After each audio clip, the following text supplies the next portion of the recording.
Hello, Mr. David Shapiro, and how are you? Okay, Adi. Nice to see you again. Thank you. It's been a long time. I know. I can see the whiskey bottle in the background. What you drinking there? I don't really drink it, to be honest. It's just there. I think it's like a Glenfiddich. Yeah, I don't drink it. It's just somebody bought me something, I put it there. I don't drink it.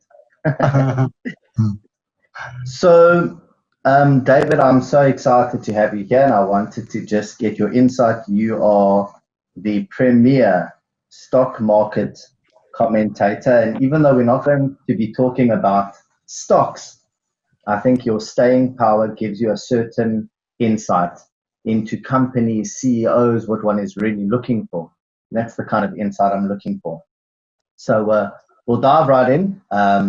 I'll just quickly introduce myself. I'm Adi Kaimowitz. I have a business called Virtual Actuary and everything else that goes with it. You want to introduce yourself, David? Serious? I'm David Shapiro. For those. I've been a stockbroker since 1972. That's when I joined the market by qualification. I'm an accountant, but I'm still working. 72, nearly 73, still enjoying the market, still trying to get on top of it. Every day you learn. Very nice. And because some of my viewers and listeners or people that maybe follow me are from overseas, they don't really know the South African market at all. So our topic for today is what makes a great business. Okay, so I'll start off with, what is your first source of news in the morning, and what are you looking for? In the morning, well, it's never stopped. It's 24 hours that you're looking for news, but my routine is I wake up 4:45 in the morning. I'm a runner. But for the first half hour, so from 4:45 to 5:15, I turn on Bloomberg's and I try to catch up with what's been happening, not necessarily overnight because I go to bed, kind of with a firm view. It's what happens when I'm sleeping, maybe in the US, and also picking up what's happened in Asia. And, from then on, I go for a run. Get to the office. Well, now I get to the office is where I am at the moment. But throughout the day, one has to keep up with what's happening in the world. It's not, Adi, I think when we first, I'm trying to remember when we first met, but in the time that we've known each other, perhaps a little longer, because you're not that, you're still a youngster. But when I think about the market that I joined in 1972, the stock market was more or less, it was a place where you raised capital to fund growth. Companies came to the market, raised capital, fund growth. At the time that I joined, there was no direct dialing overseas. So there was a huge gap in information or in between our markets and global markets. And remember, 72, we were a very prominent market where a lot of people dealt with us. We were the resource capital of the world, with a huge number of gold mines and different mines listed here, which people wanted to buy. This is 72, so that's a long time ago. Taste and things have changed. And you compare that with where we are today, where here I am, here we are talking to you, recording something, which we could never do before. We couldn't even dial. You in Cape Town, and here we're recording a conversation. But the flow of information today is so vibrant. The flow of capital has changed markets to an extent where markets today are more trading than investing. 70-80% is high frequency trading. There have been stories now about young kids dealing in Robinhood and various other platforms, from Charles Schwab to interactive brokers and that, sitting where you are in a comfortable chair, just trading markets. So things have changed dramatically. And of course, along the way, so have businesses. What was relevant for us in 1972 is not relevant at all where we are in the year 2020. So, that's been the kind of... So to give you where we got to, because I was just digressing for a bit, is that along the way, we have to keep up with information all the time. It's being fed to us. And the kind of information that I'm getting today, I could never have got back in 1972. It just wasn't there. Behind me now, or just to the right of me now, is a Bloomberg screen. It's a Bloomberg TV, and the whole day we've been fed with information coming through, which we have to assess on an ongoing basis. So what do I do at night? I go to bed still watching and seeing how it's closed. So it's 24 hours a day you're trying to watch markets. Very nice. Very nice. It's always interesting to see where you get your nuggets from, and stuff that inspires you. I mean, I try not to listen to too many people that talk about innovation and growth, and I don't want their ideas to cloud mine. It's just interesting, all the different places we feed from. Okay, so this is another one. It's not about the markets at all. It's do you get encouraged when you see a CEO vacancy being filled by a CEO from a similar company with a track record? Where is the innovation in that? That's a difficult question, because I'm a great believer that succession should come from the company, from within the company. And you can't generalize. That's what I'm nervous of doing, generalize. But overall, you would want someone who understands the culture of a company, who understands the products of a company, who understands all elements of that company to succeed. I tell you who was great at that was someone like SA Breweries. I mean, there are a number of other businesses as well in the world, but I just think of SA Breweries. When somebody left or someone retired, there was always someone being groomed to take over. There's a danger in bringing someone from the outside. And Adi, normally what happens when a man from the outside comes, it's very disruptive in the sense that you find a lot of people who've been there for a long time, who had pitched themselves to be the next leader, and I find that the overlooked start to leave. So you find teams moving around all the time. It happens. You can study businesses where outsiders are brought in. Those who didn't make the cut generally say, okay, I've had enough, I'm going to try something. And you don't want that to happen. And when we're talking about outsiders, what I would like to see, if you're going to bring in an outsider, is here's a CEO that came in from the shipping industry, absolutely revolutionized the way that we thought about the whole shipping distribution system. Initially, they came from an IT background. Who would have thought? And now they're going into telecoms to be the CEO of a telecoms company. That's vision. So that's my whole point. Is, when I see people they've got a track record in the same business, just competitor. I mean, if they were that good, they would have become a monopoly in their own business. But in fact, they just kind of tugged along. Now they've been brought into what? Just fill a seat that is similar. So that's my point is where's the innovation? Innovation comes. Don't worry about innovation. Don't put too much emphasis on innovating a company or invigorating a company. The first question you ask when a manager comes in, all right, regardless, let's not say when a manager comes in. When we look at a business, we look at management above everything else. One can go into what else one looks at. But you look at the management team and you ask, why are they there? Why are they there? Are they there because they love the business? And that's their first passion, or they're there to make money.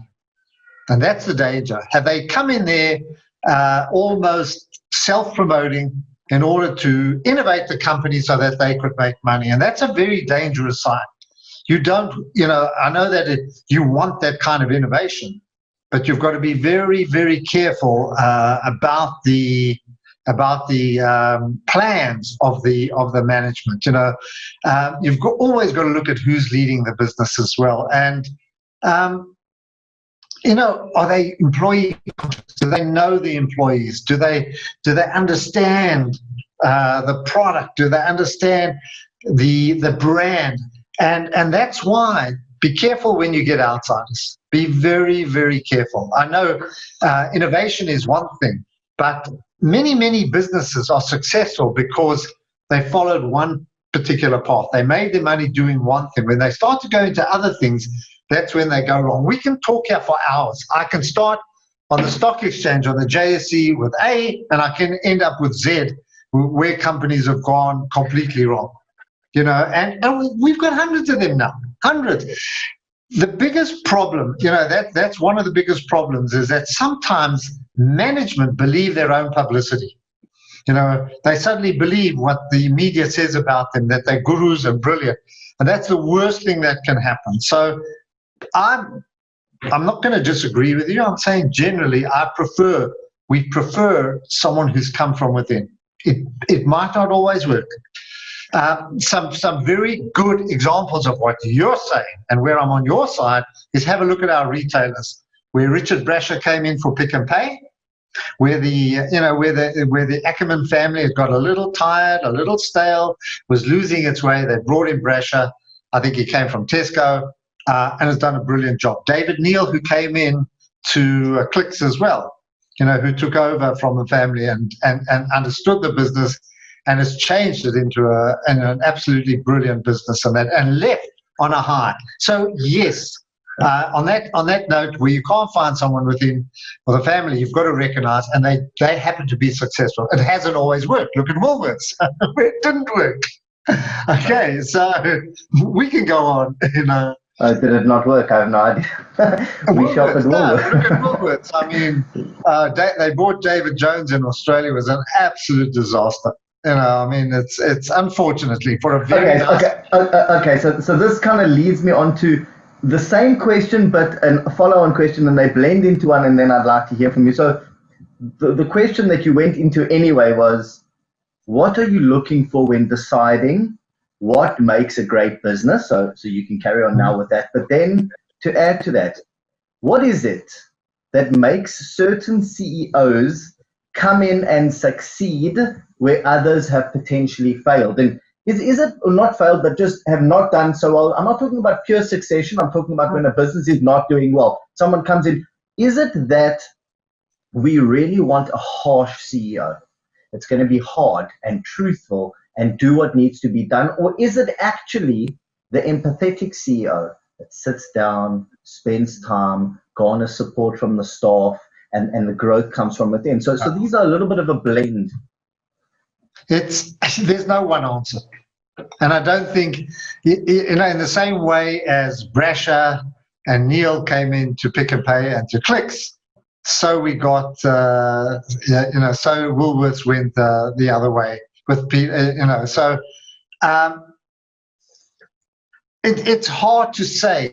Sometimes the big fear, and let me think about it. When I say think about it, it's hard just to generalize. One's got to almost look company by company, and there are many businesses that that I've assessed, and I could give as examples. One thing that companies do go wrong, where companies do go wrong, they could be on a successful path doing pretty well, but you get outside shareholders, youngsters who are at institutions, who are investing, they want growth, and they start to demand growth, and they're banging at the door, and they're making the CEO feel very uncomfortable at board meetings. So what happens is that there's pressure to expand earnings and pressure to expand the business. What happens next is that they say, well, we've got to expand. We've got to do things. The market wants us to do things. And then, of course, you put out the word that you're looking to expand, and along come the investment bankers dressed in fancy suits, carrying high-quality laptops, talking smooth accents, and have all the garb, and they start to excite them into companies. And those are the ones that go wrong. And you can look at Truworths with Office, which they bought there. Some companies get it right, but there are a lot of businesses, famous brands with the Gourmet Burger Company in the UK. Many businesses have failed to an extent.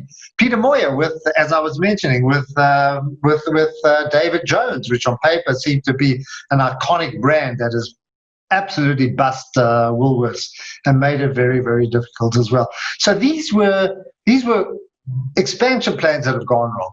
Have any gone right?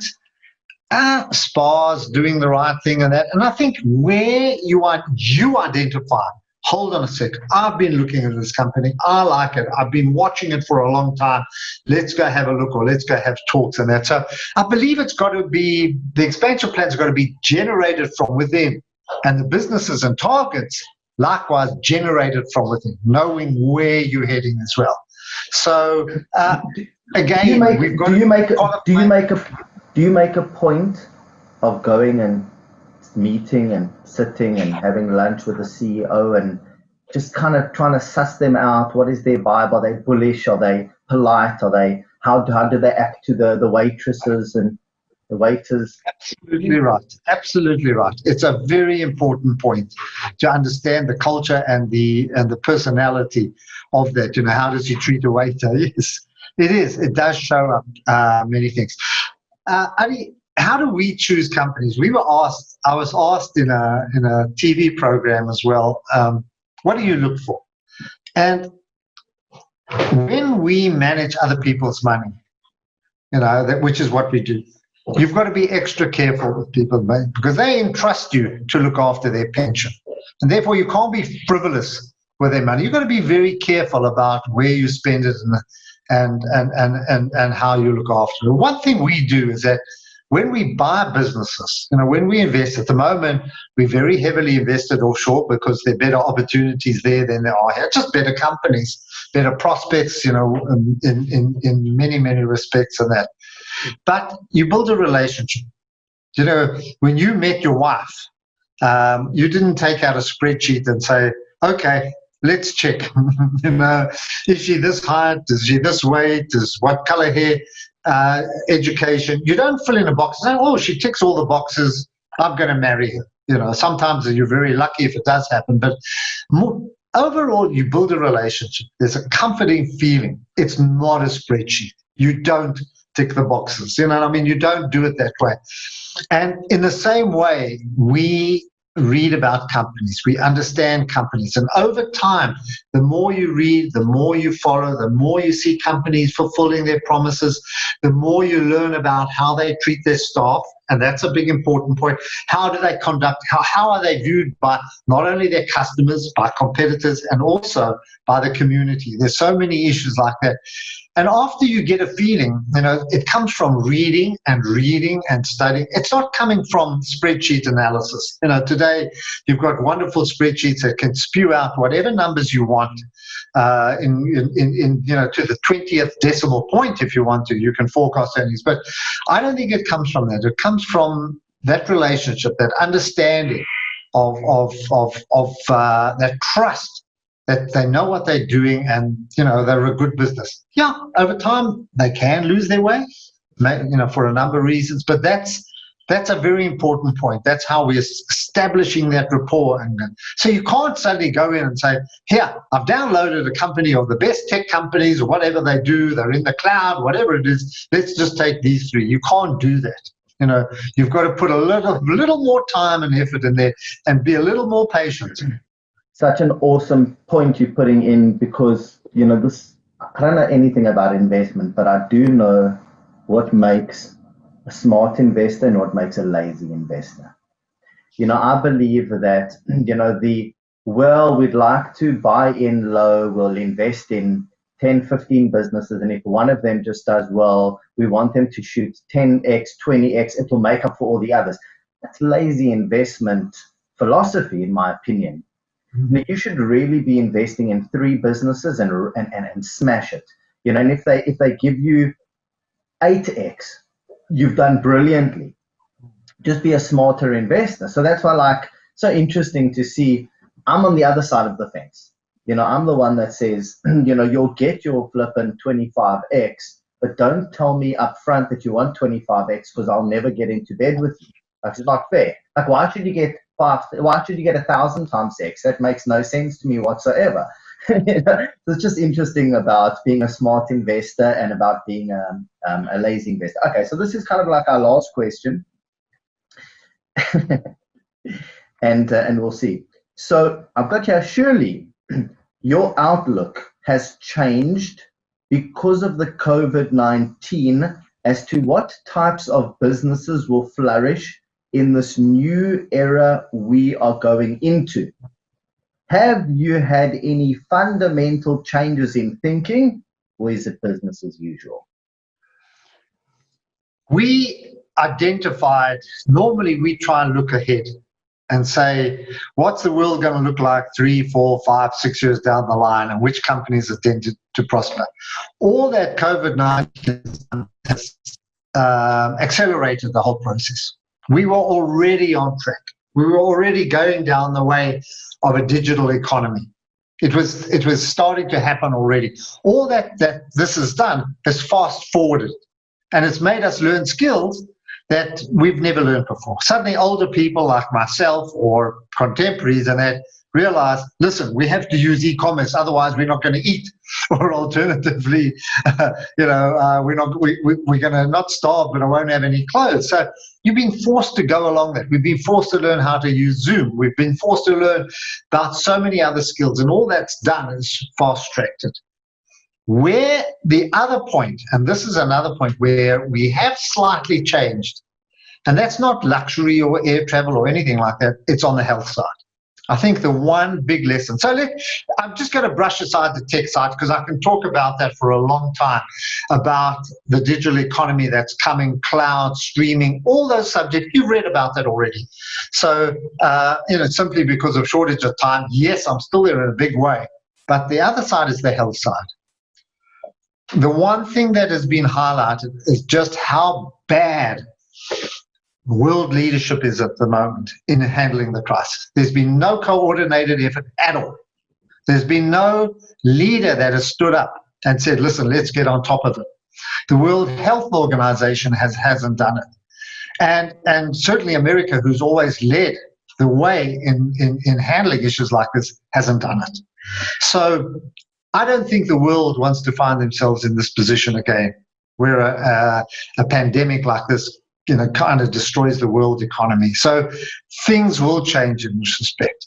I don't think you're going to find any hospital in the world caught short of ICU units or beds or staff or medicine. The other thing is that there's been huge pressure on the medical, on pharmaceutical companies. You're charging too much for drugs. Suddenly you realize, hold on a sec, we need a solution. We need a vaccine or we need treatment. We can't get it without the scientists. And if we don't invest in the scientists, we're not going to get the skilled people to give us the solutions. So the world's going to change from that. Medical devices. You can't have a test and get the results 7 days. You need it within 15 minutes in a situation like that. So you've got to start developing devices that are going to give you an instantaneous solution. 10 minutes, 15 minutes. You want to get on a plane, we're going to test you. Okay. come 4 hours, but you can't wait, 4 or 7 days. You've got to have it there and then. You pass the test, boom. You'll carry that through to the country that you boarded the plane, you carry it through the country. So a lot of things are going to happen in that area as well. And that's where we've shifted to biotech, to medical technology, to big pharma and that. I think those are going to be areas which are going to be revived and money going to be thrown at as well. So I think that's where we kind of shifted our leanings. We were in the medical devices area, company, simply you want a technology that helps assess people, but that was in a normal world. But very, very interesting developments there. So that's one area. And another little side question is, do you think that the leaders of the businesses are actually accepting that we are moving into a new era? Because, some of them might feel, it's a blip, it's a headache, it's a stuff up. Okay, you know what? Things will we're moving in that direction. Just give me a little bit of a breather. And I'll tell you why I say that.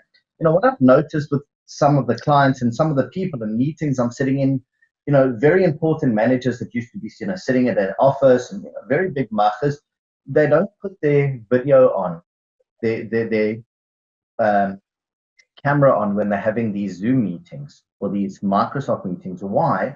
It's because they haven't taken the trouble to set themselves up in a way that makes them look and feel as they should, like real professionals. It's because they almost accept that they don't like this new reality. They're not willing to put the effort in to set themselves up. And I believe that it's like a fundamental thing of they can't wait for this to be over. They can't wait for things to go back to normal where they can go into the big office. Now, for me, that's a fundamental problem in the reality of what we're going into, because if it doesn't go back to how it was, you've proven that you don't like the new reality. What are your thoughts on just that? Like, do you feel that people will accept the new reality, or do you think they'll really hold on to the past? They better. Ignore it at your peril. I don't think things are going to change dramatically. And I mean that. Fair enough. They are going to change. They're going to change. And you're going to have to accept that. Suddenly people have found that, hold on a sec, I can order food from my desk. Yeah, okay. So it's going to change. And you better make sure that your business is tailored accordingly. The one thing, you don't want to be caught with your pants down twice. No. And there's going to be huge changes. What are we wearing at the moment? And and I'm saying people are walking around in tracksuits and in slippers and in a different and they're comfortable like this. So suddenly those very fancy brands might come under pressure. The other big thing. So discuss where suddenly you know what? And I'll give you an example. And we have a client down up in the West Coast. You're in Bloberg, just further up if you start going past Coburg, and a lovely, we've got some lovely clients there, and I always enjoy going up there. I find it a magnificent part of the country, just to look at the waves in those areas. But when we go and visit these clients, I have to get up 3:45 in the morning to catch a 6 o'clock flight to arrive in Cape Town at 8, to get into a car, get to the meeting at 9:30, meet for an hour and a half, whatever it is, do the whole thing, come back 6 o'clock at night for 1.5 hour meeting. So what did we do last week? We did exactly this. We all connected, hour and a half, we met, we discussed the trust, whatever it was, and that was it. The whole day, and the point I make, what I'm trying to make is that, hold on, we might not do that 4 times, we might not do it, we might not do it 4 times a year, we might only do it 3 and say, okay, once a year we will go and visit you, just so that we can taste your grapes and have your muffins and have coffee with you. And that's a big, big issue. So I think you're going to find, yes, we still want the personal contact, we still want to have that occasional dinner, but we don't have to do it quite as often. So I'm taking one small example of where things are going to change. And I think there are going to be many, many more examples of how this pandemic has changed our minds. And if you're in the business, you better adapt. You better understand, and you've got to find your own way out of here. So, yeah. You have to be brave. You have to be brave too. And there's always opportunity. The one thing that I found in the years I've been on the stock exchange, we never run out of opportunities. There's always something to buy, something to look at, some technology taking place. Yeah. I love it. David, so wonderful to spend some time with you. Have a beautiful day. It's been great to see you again. Look after your family. Thank you very much. And please God, we'll see each other. Yeah. You haven't got no grey hairs. Good for you. Plenty of grey. What are you talking about? It's the filters on the camera. Look after you. Bye. Okay, cheers.